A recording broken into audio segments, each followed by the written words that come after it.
संविधान के भाग 5 की बात कर रहे हैं, जो कि क्या है, संघ है।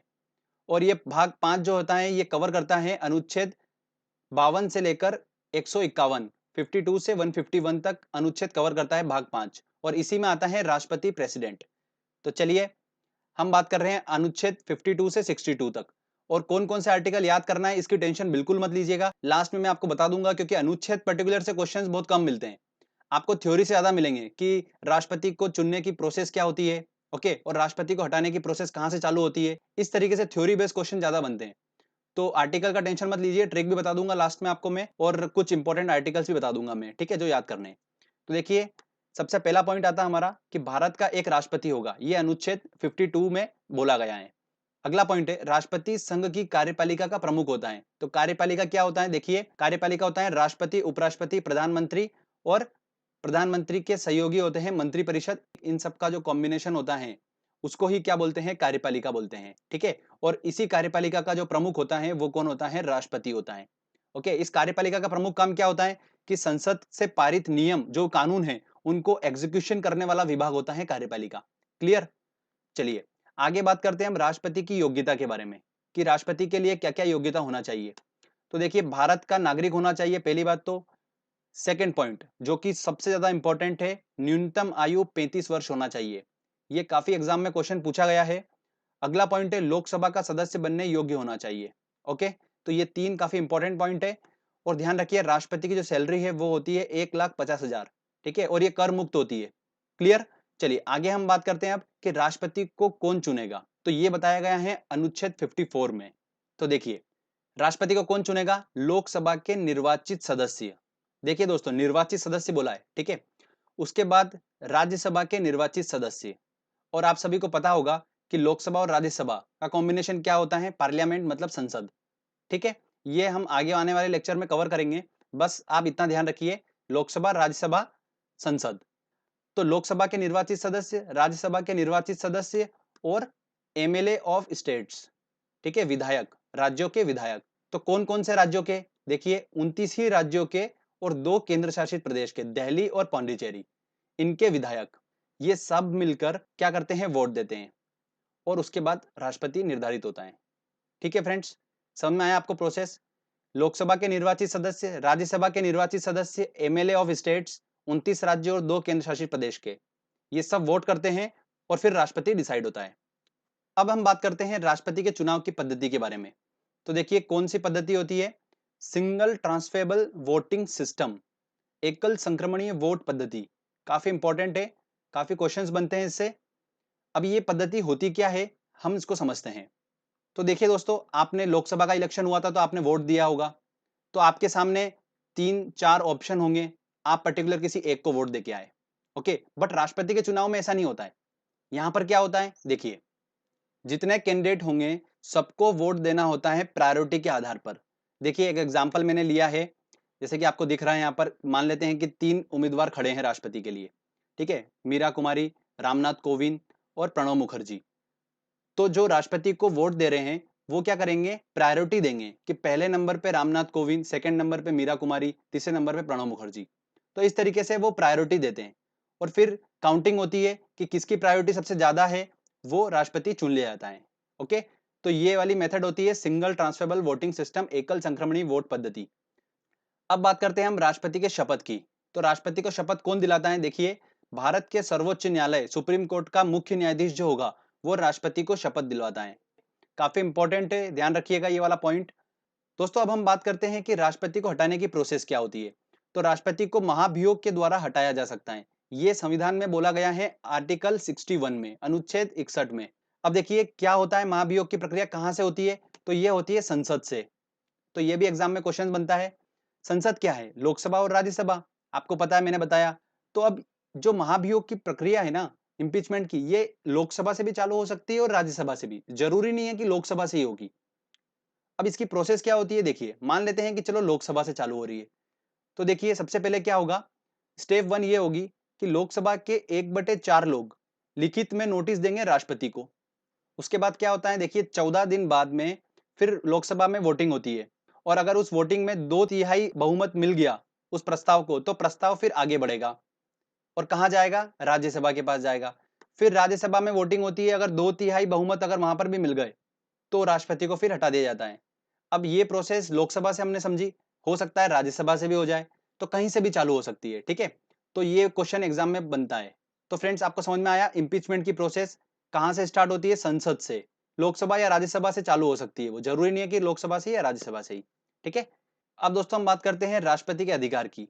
तो देखिए राष्ट्रपति निम्नलिखित की नियुक्ति करता है, किस किस की, प्रधानमंत्री की सलाह पर मंत्रिपरिषद, सर्वोच्च न्यायालय और उच्च न्यायालय के मुख्य न्यायाधीशों की, attorney general of India, Bharat का मुख्य न्यायवादी, लोक सेवा आयोग के अध्यक्ष और सदस्यों की नियुक्ति करता है, वित्त आयोग के सदस्यों की, मतलब वित्त आयोग की नियुक्ति कौन करता है, राष्ट्रपति ही करता है, राज्यों के राज्यपाल, ध्यान रखिएगा राज्यों के राज्यपाल की नियुक्ति भी कौन करता है, राष्ट्रपति ही करता है।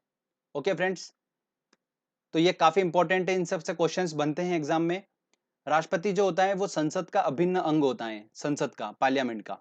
और संसद द्वारा पारित विधेयक, जो भी संसद द्वारा पारित विधेयक है वो राष्ट्रपति के पास जाते हैं और राष्ट्रपति के अनुमोदन के बाद ही वो कानून बनता है। ऐसे कानून नहीं बन जाता है, फाइनल मोहर जो होती है वो राष्ट्रपति की लगती है उसके ऊपर। अब एक बात और इंपॉर्टेंट ध्यान सुनिए कि संसद द्वारा एक कोई विधेयक राष्ट्रपति के पास पहुंचा तो राष्ट्रपति के पास कुछ शक्तियां होती है। वो क्या होती है कि राष्ट्रपति के पास जो विधेयक पहुंचा है, ना तो राष्ट्रपति उसको इनकार कर रहा है, ना अनुमोदित कर रहा है, ठीक है, ना उसको उस पर फाइनल मोहर लगा रहा है, और ना ही पुनर्विचार के लिए संसद में वापस दे रहा है। मतलब राष्ट्रपति ने वो विधेयक अपने पास ही रख लिया, किसी को जवाब देने की जरूरत ही नहीं है। तो ऐसी पावर जो होती है राष्ट्रपति की वो क्या कहलाती है, पॉकेट वीटो, ठीक है। मतलब पॉकेट वीटो का यूज कर लिया राष्ट्रपति ने।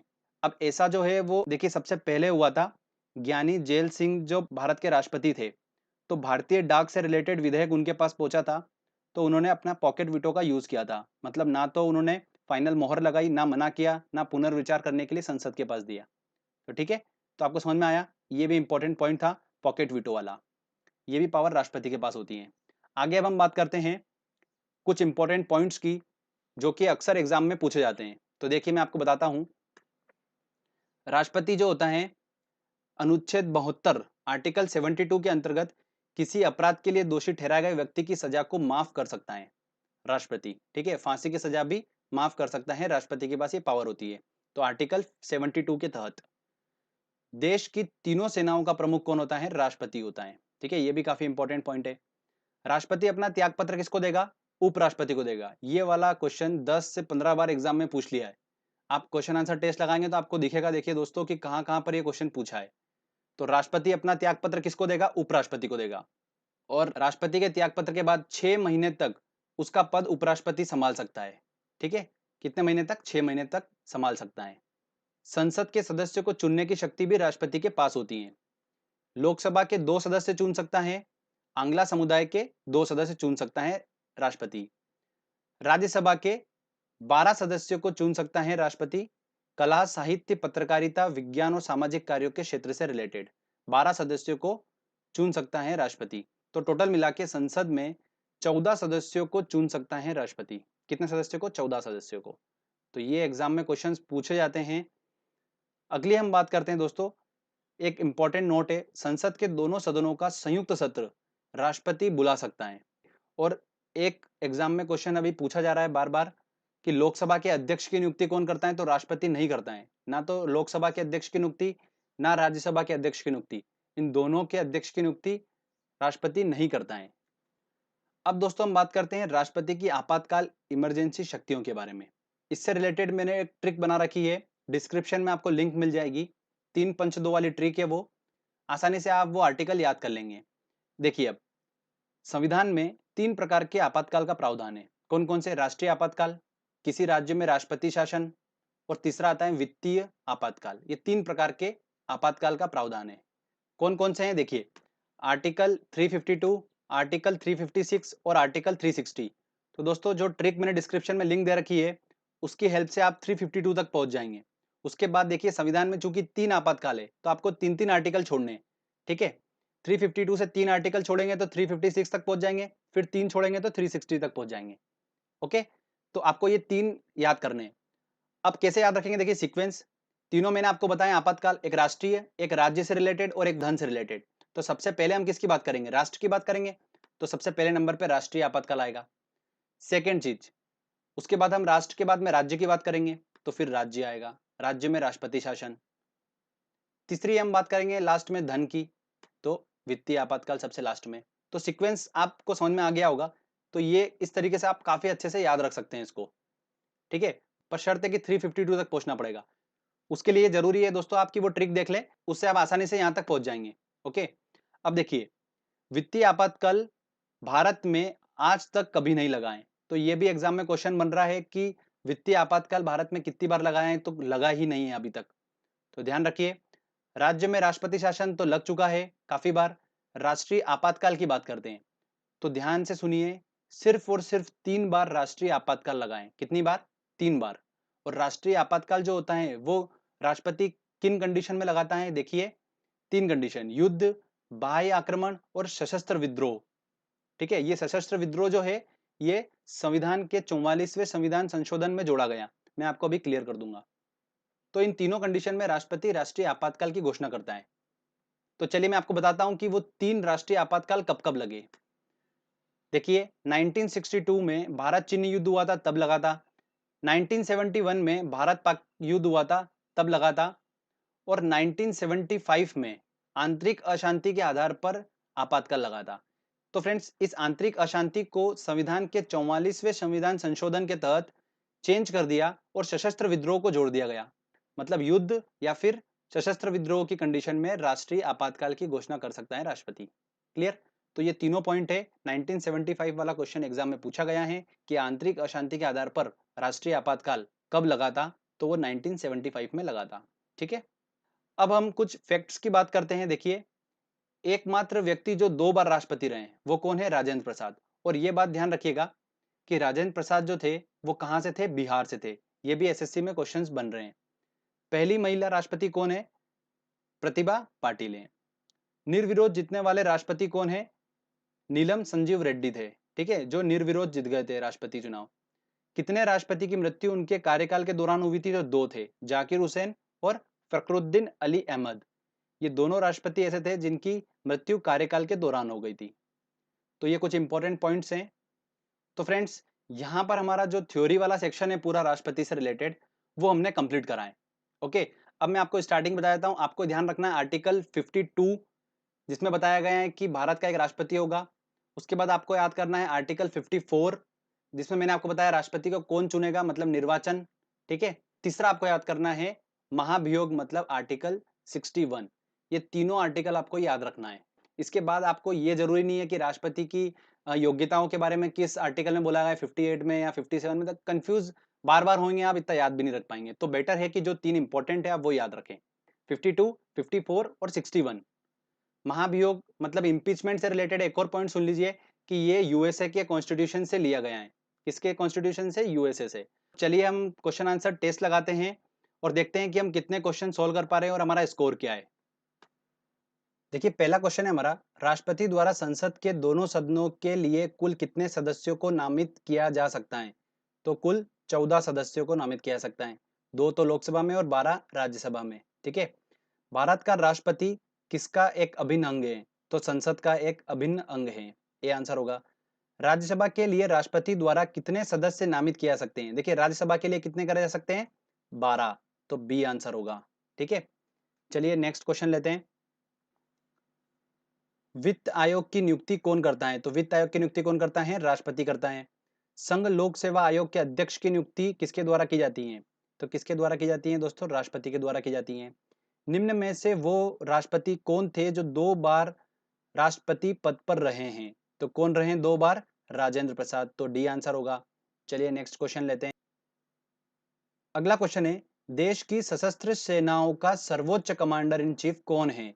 तो कौन है? राष्ट्रपति हैं। तो डी आंसर। अगला क्वेश्चन देखिए, एकल संक्रमणीय वोट पद्धति में हर मतदाता व्यक्त कर सकता है केवल 2 विकल्प, केवल 1 विकल्प, उतने विकल्प जितने चुनाव में प्रत्याशी हैं? तो ऑब्वियस सी बात है, डी आंसर होगा।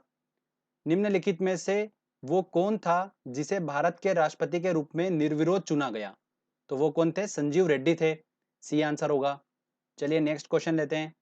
अगला क्वेश्चन देखिए, राष्ट्रपति संविधान के किस अनुच्छेद के अंतर्गत राष्ट्रीय आपातकाल स्थिति घोषित कर सकता है? देखिए, राष्ट्रीय की बात हुई है। ठीक है, तो फ्रेंड्स आप उस ट्रिक की हेल्प से 352 तक पहुंच जाएंगे उसके बाद 3 छोड़ना है आपको, तो 356, फिर 3 छोड़ना है तो क्या आएगा, 360 आ जाएगा।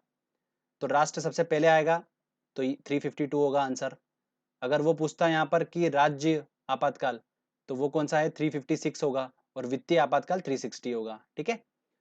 नेक्स्ट क्वेश्चन, राष्ट्रपति ने अब तक कितनी बार राष्ट्रीय आपातकाल की घोषणा की है, तो कितनी बार की है, 3 बार। ठीक है।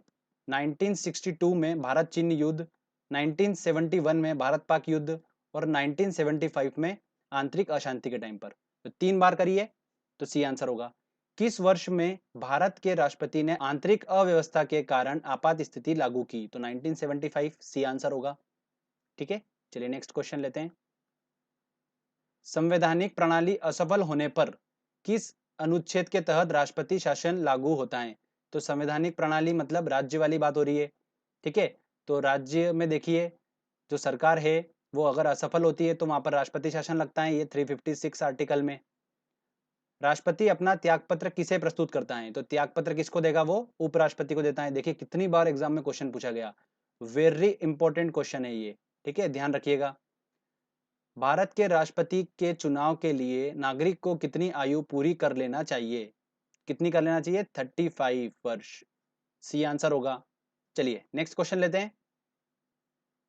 देखिए, भारत के राष्ट्रपति को हटाने की प्रक्रिया महाभियोग इम्पीचमेंट किस देश के संविधान से ली गई है, तो यूएसए से ली गई है, ए आंसर होगा।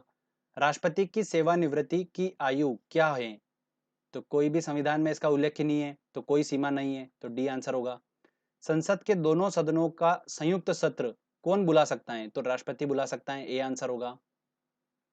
संविधान में कितने प्रकार के आपातकाल का प्रावधान है, तो कितने प्रकार के आपातकाल, 3 प्रकार के। ठीक है, मैं आपको बता चुका हूं। भारत में कितनी बार राष्ट्रपति वित्तीय आपात की स्थिति घोषित कर चुके हैं, तो वित्तीय आपात की स्थिति कितनी बार घोषित कर चुके हैं, एक बार भी नहीं, तो कभी नहीं, ए आंसर होगा। वित्तीय आपातकाल का उल्लेख किस अनुच्छेद में किया गया है, तो अनुच्छेद 360 में किया गया है। ओके, चलिए नेक्स्ट क्वेश्चन लेते। भारत में किस प्रकार की आपात स्थिति अभी तक केवल एक बार लागू की गई है, आंतरिक आपात स्थिति, राज्य आपात स्थिति तो कई बार हो चुकी है, बाह्य आपात स्थिति, वित्तीय आपात स्थिति तो हुई नहीं है, तो ये तो कैंसिल हो गया। बाह्य आपात स्थिति 2 बार हो चुकी है, युद्ध वाली कंडीशन 1962 और 1971, तो ये भी नहीं होगा। राज्य आपात स्थिति भी कई बार हो चुकी है, मतलब आंतरिक 1975 में हुई थी, वो भी एक बार, तो ए आंसर होगा इसका। भारत के राष्ट्रपति पर महाभियोग चलाया जा सकता है, कौन चलाता है, देखिए केंद्रीय न्यायालय द्वारा, उच्चतम न्यायालय द्वारा, बिल्कुल भी नहीं, संसद द्वारा, तो डी आंसर होगा। स्वतंत्र भारत के पहले राष्ट्रपति थे, कहां से थे, बिहार से थे। मैंने आपको बताया था राजेंद्र प्रसाद जो थे वो कहां से थे, बिहार से थे। ओके, पहले राष्ट्रपति थे राजेंद्र प्रसाद। तो फ्रेंड्स यहाँ पर हमारा ये टॉपिक कंप्लीट होता है। हमने अच्छे से पहले टॉपिक को समझा, फिर हमने क्वेश्चन आंसर टेस्ट भी लगाया। आई होप आपने भी अच्छे से क्वेश्चन सॉल्व कर लिए होंगे।